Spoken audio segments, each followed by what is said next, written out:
हो मृत्युंजय ठाकुरे महाप्रभु हे बाबा धवलेश्वराय वाळालिंगाय नमो नमः। दीपं यदि परं ब्रह्म दीपं यदि जनार्दनः दीपाहरतु मे पाप पूजा दीप नमस्तुते। धवलेश्वराय वाळालिंगाय नमो नमः। संसार सुखी रखंतु। आज पवित्र धर्मर मास कार्तिक मासर तृतीय सोमवार रे समस्त श्रद्धालु भक्त मानक आशीर्वाद करंतु। मनस्कामना पूर्ण करंतु। कर्मक्षेत्र उन्नति करंतु। ग्रहरिष्ठ खंडन करंतु। जगतर मंगल करंतु।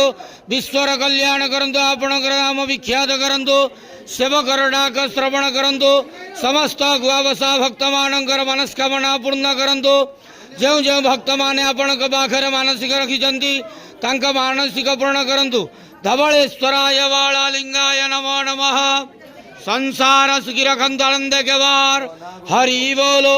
पवित्र धर्मर मास कार्तिक मासर तृतीय सोमवार रे समस्त श्रद्धालु भक्त मानक आशीर्वाद करंतु आनंद के वार हरि बोलो। बाबा धवलेश्वराय वाळालिंगाय नमः।